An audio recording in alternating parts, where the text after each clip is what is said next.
Militairement, c'est fini. À 11h30, le mercredi 30, les soldats communistes entrent dans le palais d'Oklap où les attend le général Mine. Une autre histoire commence. L'ancien monde se liquide sans brutalité, comme si c'était écrit depuis toujours.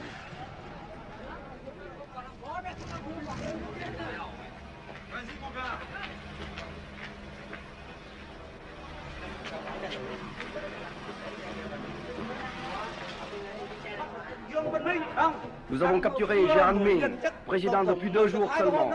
Restons calmes et disciplinés.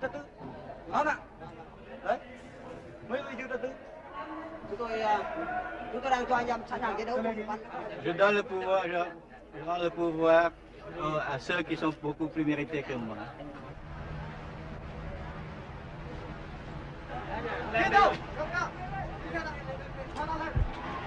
Này, qua cầu AK nhảy lên. Cầm lấy khẩu súng này. Cầm mình cứ để thủ được mình đi đâu. Ôi sao cầm. Ôi. Cầm lấy.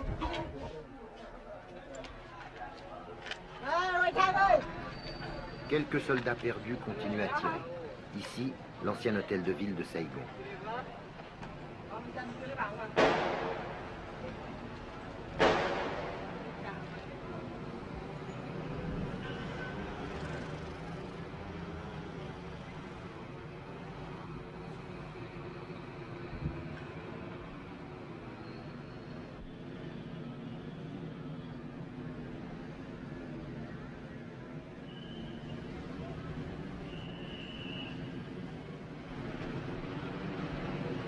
Pour lui aussi, c'est fini. Un colonel des forces de sécurité a tiré un trait sur l'ancien régime et sur sa vie qui ne voulait plus rien dire.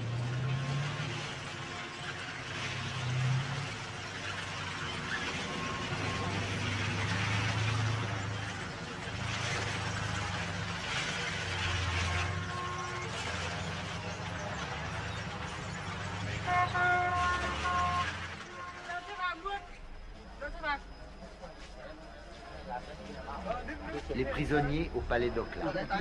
Baissez les bras, dira un soldat vainqueur. Jamais dans l'histoire on n'aura vu une ville changer de main, changer de régime, avec aussi peu de brutalité et de représailles individuelles. Un signe pour la vie, que chacun interprète selon ses convictions et ses hantises, prématurément.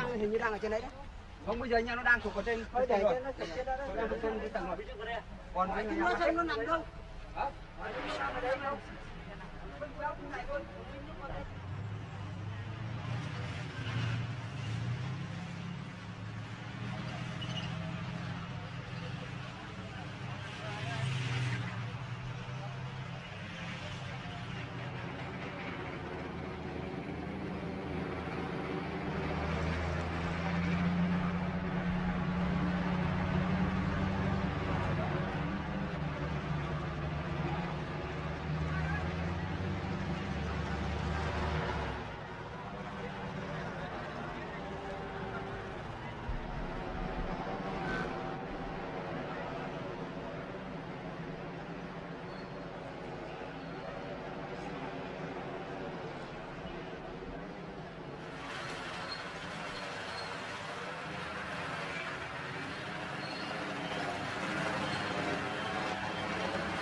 Amorce de remise en ordre dans la ville livrée à l'anarchie.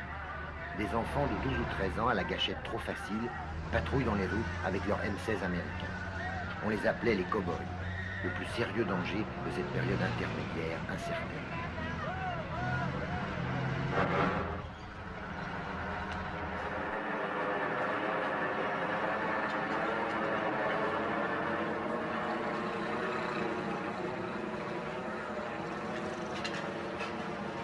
Les écoliers, pratiquement et symboliquement, nettoient Saigon de ses ordures passées.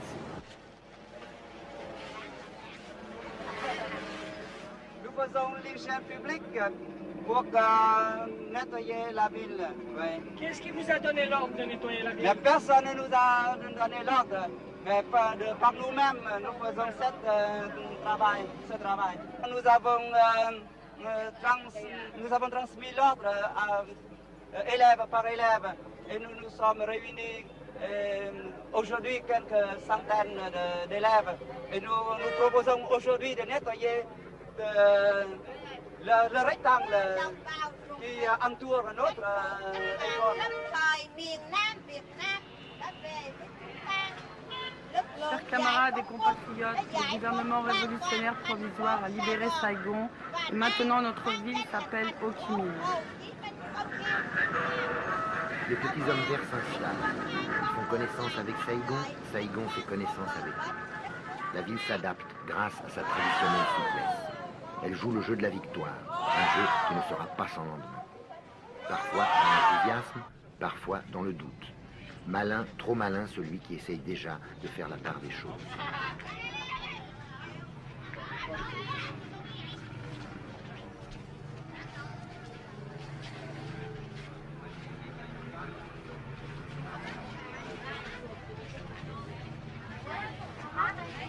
Les petits métiers continuent, les 100 métiers comme on dit. Au marché aux voleurs, les trafiquants vite rassurés vendent aux bodoïs naïfs les dernières lunettes de soleil et les derniers transistors sournoisement rafistolés. Les jolies Saïgonaises, qui avaient rangé un instant leurs décadents vêtements de couleur, ressortent de leur charme.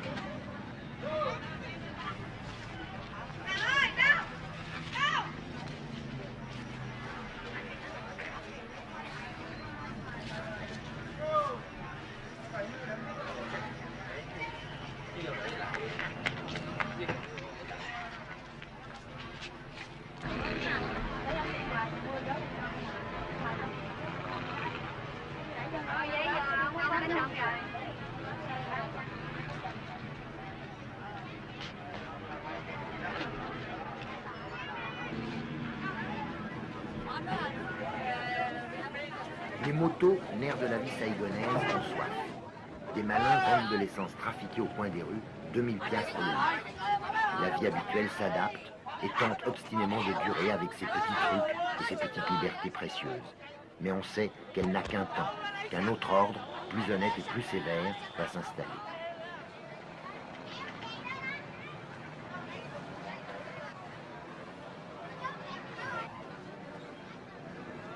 Il y en a qui sont prêts à tenter l'expérience du bonheur collectif de bon cœur. Mais pour certains, pour certaines, c'est un déchirement.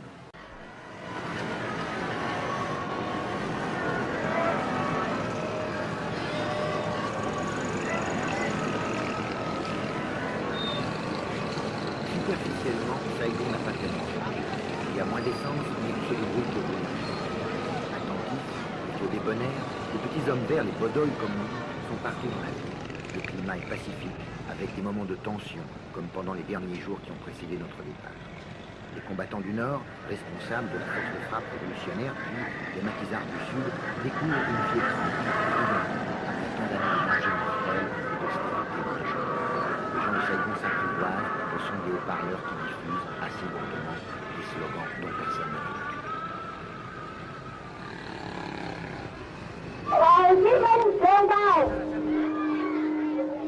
Quand est-ce que vous tournez à Noé? Je ne sais pas. Chúng tôi Ça dépend de la phải durée tùy de theo notre tình hình mission. của đất nước, tùy theo nhiệm vụ.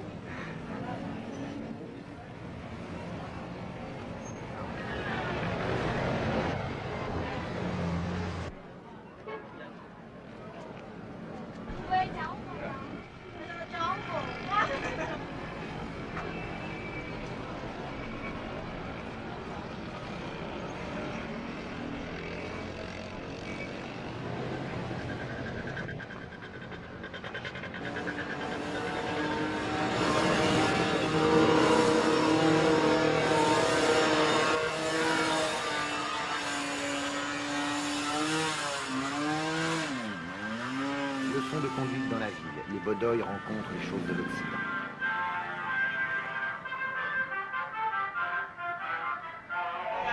Je m'appelle Tong. Je suis de l'armée de libération. Đơn vị coi như thuộc quân giải phóng của đơn vị nào cả.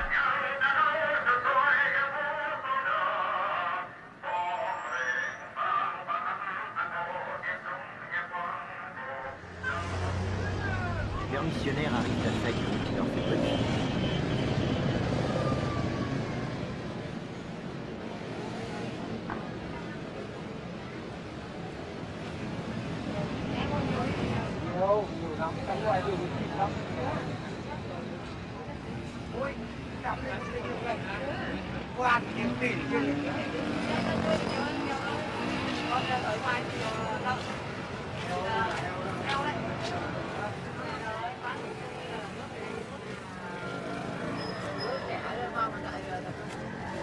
J'ai quitté mon fils quand il avait 3 ans, maintenant il en a 7 et il va à l'école.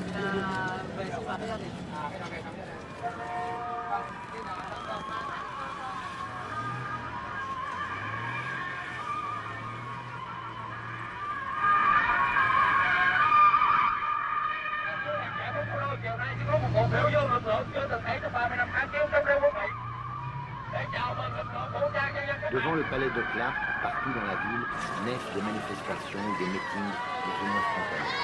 Toute une éducation politique qui commence. Curieux, disponible, les Saïgonais sont bons élèves.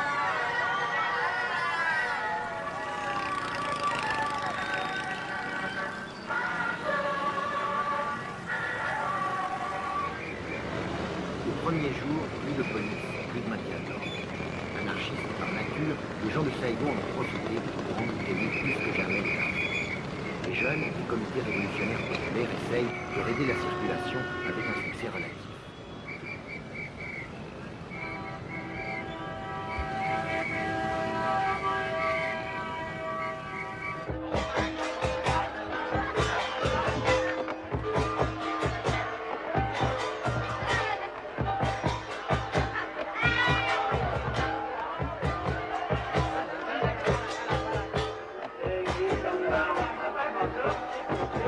Les grandes manifestations permettent à la foule de Saigon d'assimiler les slogans et d'apprendre l'enthousiasme de masse. On y ressent le soulagement de la paix, une indiscutable fierté, une ivresse d'indépendance et aussi l'inquiétude d'une nouvelle sorte de vie peut-être trop bien réglementée.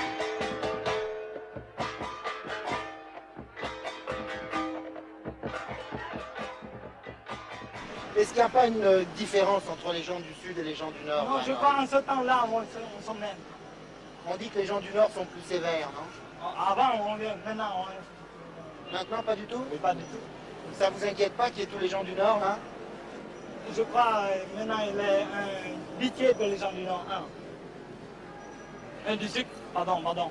On ne sait pas, mais on se libre, je suis content maintenant. Vous n'avez pas peur du communisme? Oh, je peux rien, ouais. Je suis libre dans mon pays, je dois accepter ça. Madame Go-Batan, personnalité bien connue de la Troisième Force, exprime l'espoir d'une démocratie socialiste originale pour le Sud-Vietnam. Elle représente sans aucun doute, confusément, l'opinion de la majorité de ses concitoyens. Un geste qui symbolise la victoire. On démolit le fameux monument aux morts de la place Leloy qui montre deux marines marchant ensemble au combat, l'un poussant l'autre. Cette chute, c'est l'humiliation des Américains. C'est le signe de la joie des vainqueurs. Une joie paisible. Ils n'avaient jamais douté de l'issue de la guerre et voilà leur foi confirmée.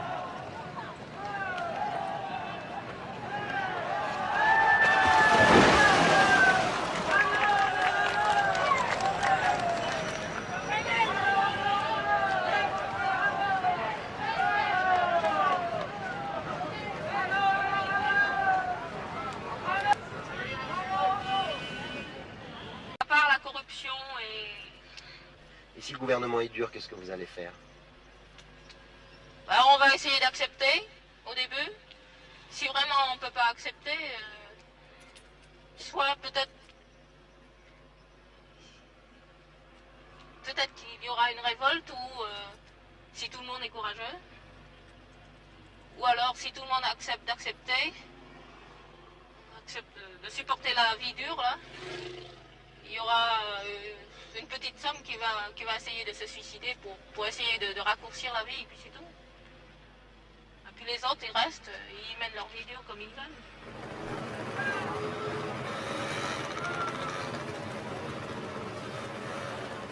Pour d'autres, pas tellement nombreux sans doute, il n'est absolument pas question de jouer le jeu du socialisme, quel qu'il soit. C'est le refus total, le blocage, l'horreur. comme pour ce jeune officier qui s'est battu jusqu'au dernier instant contre le communisme. Il n'a pas voulu être filmé.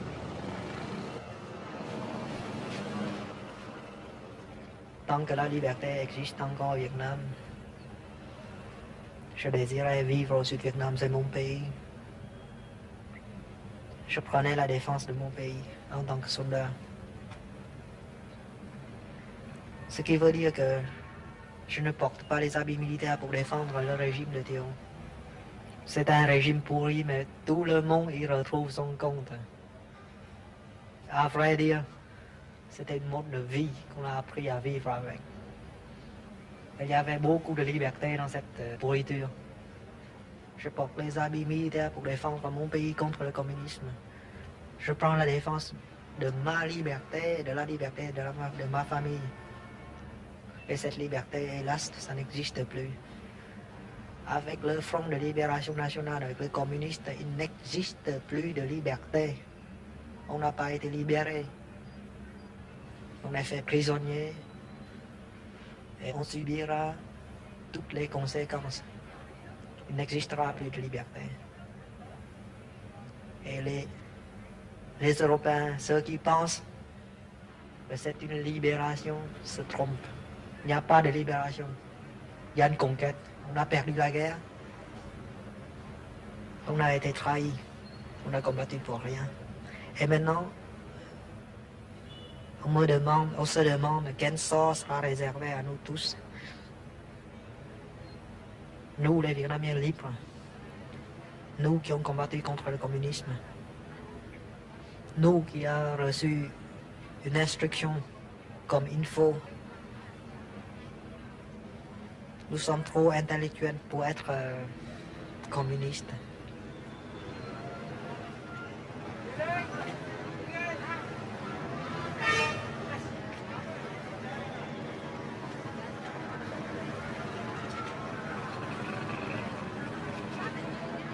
C'est un travail collectif. Et ce qui est important, c'est que ce sont nous qui décidons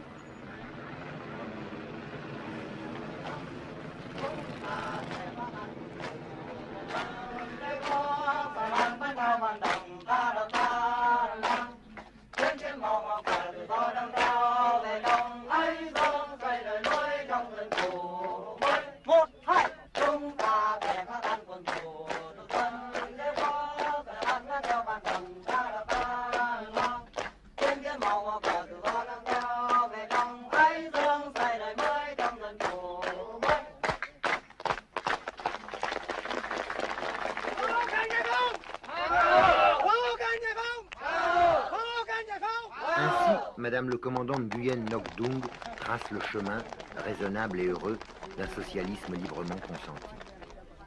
L'histoire va-t-elle lui donner raison? La personnalité du Sud, originale et individualiste, sera-t-elle tant soit peu respectée? L'unification du Vietnam se fera-t-elle en douceur, avec l'approbation de tout un peuple fier d'avoir retrouvé la paix et la dignité? Les vainqueurs auront-ils le courage, la clairvoyance de ne pas accélérer la mise au pas de Saigon? À toutes ces questions, faites d'espoir et de doute, on ne doit pas encore essayer de répondre.